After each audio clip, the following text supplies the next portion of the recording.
Bom dia, despertos. Rodolfo Camilo aqui com o Devocional Despertar, o seu encontro diário com a presença e com o reino de Deus, amém? Falando com você hoje sobre em constante treinamento. Em constante treinamento.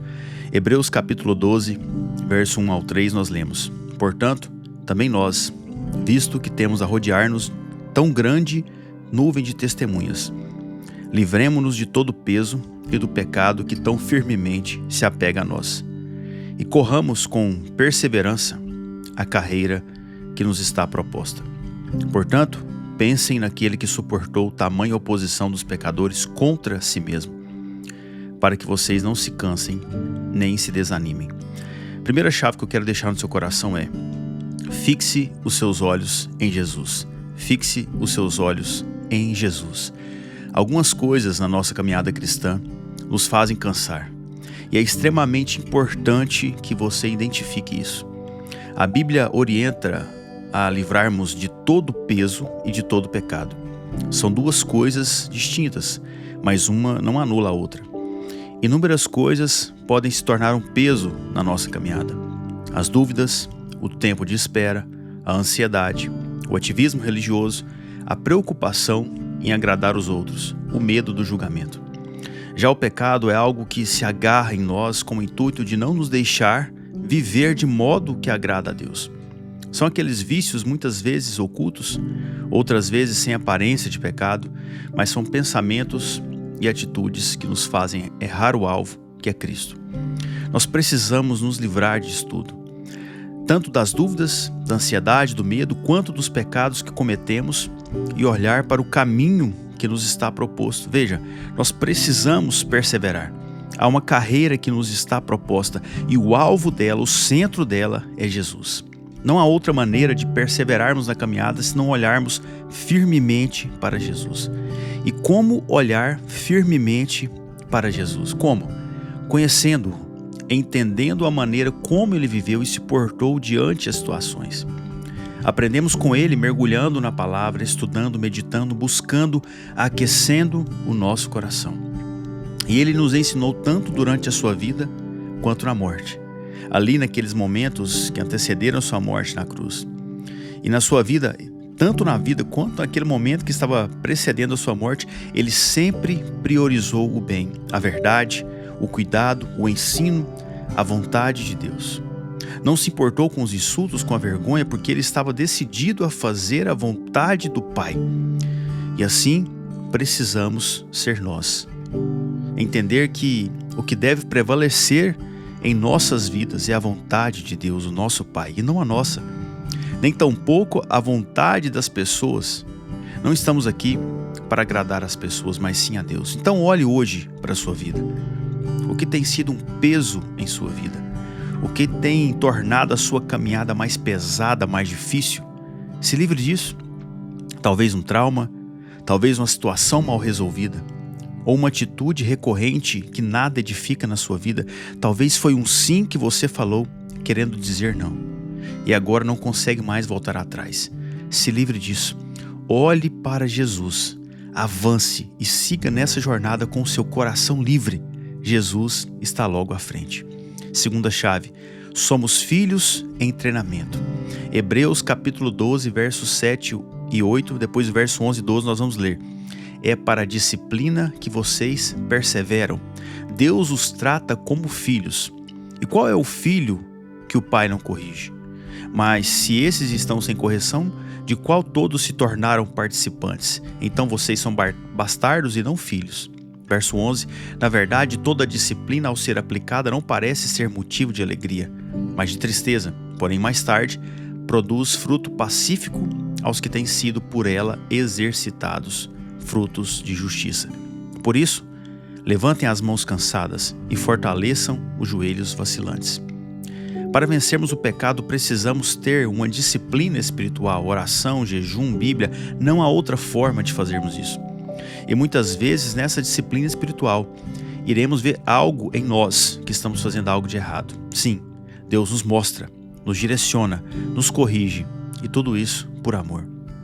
Às vezes fazemos de conta que não entendemos, mas no fundo sabemos que algo nos foi falado pelo Espírito Santo. Mas Deus corrige por amor. por saber o que é melhor para nós. Algumas coisas em nossa vida não é um castigo. A maioria delas, na verdade, por parte de Deus, não é um castigo. É um treinamento. Nós precisamos entender isso. O mesmo Deus que nos abraça também nos educa, nos treina e nos capacita. Tudo para que possamos ser fortalecidos e assim permaneçamos no caminho. Então se fortaleça hoje. Entenda o que Deus quer te falar. Entenda o que Deus quer fazer na sua vida hoje. Talvez para isso você vai precisar, como já falamos, se livrar de algumas coisas que não são tão importantes. Veja a sua vida como um grande treinamento. O que você está passando hoje? Pergunte para si mesmo aí. Como tem sido a minha vida? Como tem sido a minha vida? Você sabe, eu não sei. Mas você sabe. Então olhe aí para a sua vida e comece a pedir discernimento para o Espírito Santo. E agora mude a pergunta. Qual tem sido o meu treinamento? Qual tem sido o meu treinamento? Assim você vai entender o que Ele quer de fato te ensinar.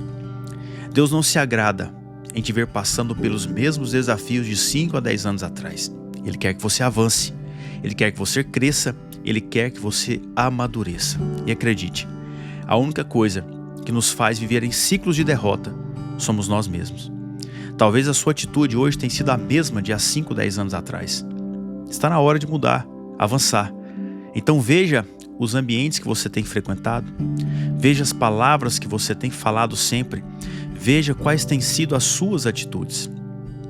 E hoje, decida ser uma pessoa em um nível a mais de gratidão, de verdade, de fidelidade, de integridade e avance para um próximo nível. Terceira e última chave para encerrarmos: decida ouvir a Deus. Decida ouvir a Deus. Hebreus capítulo 12, verso 25 diz: tenham cuidado e não se recusem a ouvir aquele que fala. Veja, Deus fala. Deus continua falando. Então não se recuse a ouvir aquele que fala.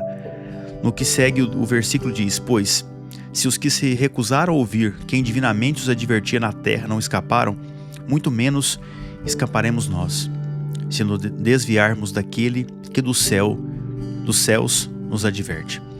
Naquele tempo, a voz dele abalou a terra. Mas agora ele promete, dizendo: mais uma vez eu farei tremer não só a terra, mas também o céu. Verso 28. Por isso, recebendo nós um reino inabalável, retenhamos a graça, pela qual sirvamos a Deus de modo agradável, com reverência e temor. A analogia que o autor de Hebreus usa aqui é quanto ao povo que, em direção à terra prometida, viu Deus falando com Moisés no monte, e agora nós não estamos indo a uma promessa aqui na terra, mas a uma pátria celestial. O povo ali tapou os ouvidos para não ouvir a Deus, não ouvir o que Deus estava dizendo, e por isso pereceram. E agora nós, tendo conhecimento de tais coisas, não podemos tapar os ouvidos, pois Ele preparou para nós, não um reino terreno, mas um reino celestial, inabalável, em que toda essa preparação terrena é para que possamos receber esse reino. É por isso que devemos buscar sempre escutar a Deus. Por isso que devemos ser sempre gratos, ter a gratidão como uma atitude de adoração profunda na presença de Deus. Entenda, se você está ouvindo isso, se você está recebendo essa mensagem, não a minha mensagem, mas a mensagem do reino de Deus, se você está inserido nisso, você já tem muito do que agradecer, porque muitos vivem vazios, porque não conhecem a Deus. Então decida hoje viver escutando a Deus. Decida hoje viver como quem recebeu um reino inabalável, não deste mundo, não do sistema terreno, mas do céu. E viva com reverência e temor. Essa é a sua jornada. Seja qual for o seu desafio, seja qual for a sua dificuldade, Deus está com você. Você é um filho, uma filha em treinamento, que está sendo ensinada pelo próprio Pai. Ele quer falar ao seu coração. Ele confiou parte do reino a você. Então entenda isso e busque nele o que você precisa. Se livre de todo peso, de todo trauma, de toda mágoa, de toda dor, de toda dúvida, de todo pecado. E avance. Retenha a graça de Deus. Abrace a palavra e avance, porque Deus é contigo. Se lembre das 3 chaves. Fixe os seus olhos em Jesus. Somos filhos em treinamento e decida ouvir a Deus. Eu quero orar pela sua vida. Pai, em nome de Jesus, obrigado por essa pessoa que me escuta. Eu oro pela vida dela, Pai, para que o Senhor dê discernimento para que o Senhor dê sabedoria, para que o Senhor dê força, graça na caminhada, Pai. Para que o Senhor dê a ela, Pai, o entendimento daquilo que ela precisa se livrar e de para onde ela precisa olhar, Papai. Para que ela tenha força para avançar, para prosseguir, para que a caminhada dela seja mais leve, Pai, com propósito, com gratidão, com alegria no coração, Pai. Abençoa as finanças, abençoa os negócios, o casamento, abençoa a saúde, abençoa o sono, abençoa o despertar dela, Pai. Que hoje seja um dia de graça, de boas notícias, que hoje ela veja a Tua boa mão, Pai, em todas as coisas e que ela avance para o Teu reino, um reino inabalável, em nome de Jesus, amém? Que você tenha um dia cheio da presença de Deus, que você tenha um dia de boas notícias, de boas memórias da parte do Senhor e que você tenha paz, a paz que excede todo entendimento. Esse é o meu desejo para a sua vida, amém? Você recebe essa palavra, você recebe essa mensagem, feliz por isso. Amanhã nós continuamos para despertar mais um pouco o nosso coração nesse relacionamento simples, profundo e direto com Deus. Tenha um dia abençoado em nome de Jesus.